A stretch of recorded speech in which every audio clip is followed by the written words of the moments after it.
English teacher at Maria Carrillo High School, but before I get started, I want to say thank you to the public schools that I grew up in, to Mr. Jones and Mr. Rowald and Ms. Terranova that allowed me the opportunities later in life at a Stanford degree and a career and full participation in our democracy.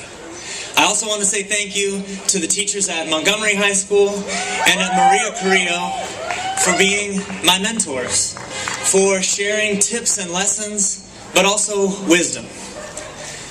One bit of that wisdom, though, turned out to be wrong. When I first started, I was a bit alarmed to see how much focus was being placed on high-stakes tests. And some teachers that had been doing this for a lot longer than I had, and had seen many fads come and go before, said, "Don't worry, the pendulum will swing back." But unfortunately this time, it won't. Not by itself anyway. It's being held to one side and nailed to the wall. And sometimes even people with the best of intentions might be causing something that could end up being permanent damage to a foundation of our community. One of the reasons the pendulum has become stuck is because parents and teachers, the natural allies and advocates of the students, have been pushed out of the conversation. Teachers especially have been discounted, and teachers have often been scapegoated. No Child Left Behind originally was advanced with the laudable goal of shining light on groups of students who had been traditionally forgotten. But now it's forced schools and districts to do whatever it takes in terms of time and money to hit increasingly absurd test goal targets, even at the expense of real necessities. It's not only narrowed the curriculum and ironically disenfranchised our most vulnerable students, it's also been used as a tool to disempower and deprofessionalize our workforce of educators.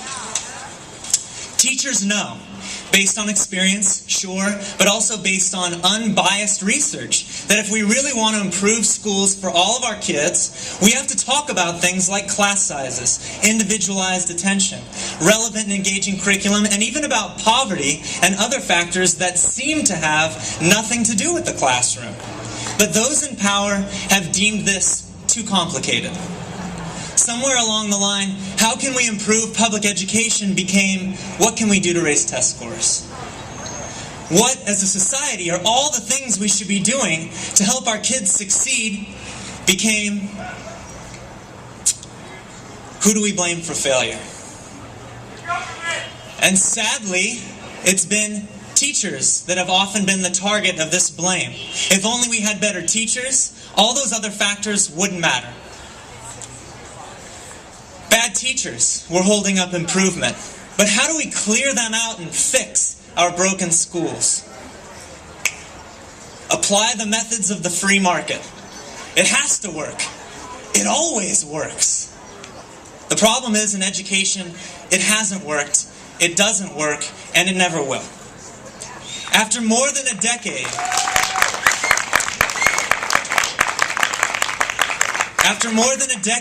of free market style focusing on outputs, increasing choice, and encouraging competition under No Child Left Behind and Obama's race to the top, we are realizing that the authentic quality of our kids' education has not improved, at least not most kids.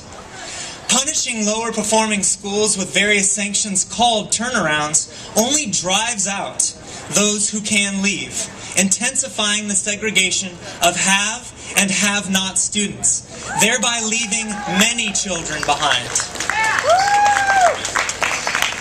Now, teachers and their unions fight back against this insanely short-sighted process, but with gathering frequency across the country, they're put on the ropes by a 1-2 punch of holding teachers solely accountable for kids' test scores and attacking the unions that will defend teachers when they speak up.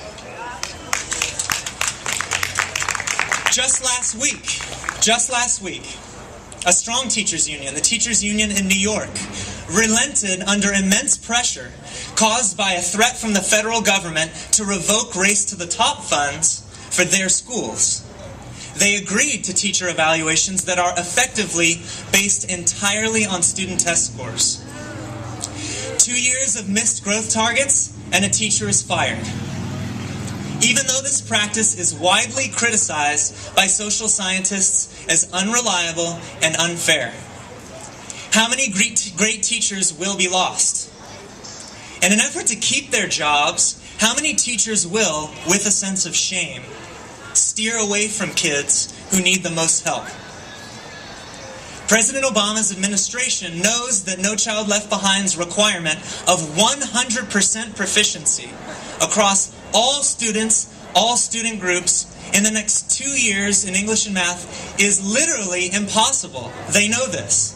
No country has ever come close to anything like this. But instead of pushing to have the laws rewritten, he's offering states waivers that come with the condition of attaching teachers' evaluations to test scores, as they've done in New York and other places. He said recently in his State of the Union address that he wanted schools to stop teaching to the tests. But his wrong-headed and coercive policies are pushing educators to do just that. As of today, our governor, Jerry Brown, and our superintendent of public instruction, Tom Torlakson, have refused these waivers. Please contact them.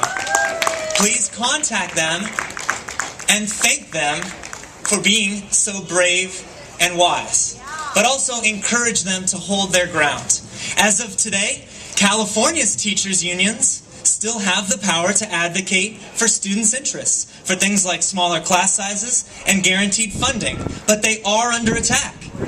In November, for the third time in fewer than 15 years, an initiative will be on the ballot called the Stop Special Interest Money Now Act, which will attempt to strip unions of the ability to raise funds for political causes, even though corporations already outspend unions in this state 15-1. Please help us defeat this measure. We're here today because we know the crucial role that public education plays for our community. Please stay involved and continue to do and demand what's best for our students. If you're not sure if something sounds like it's the best idea for your kids, team up with a teacher. Get your questions answered so you can make your voice heard. Thank you.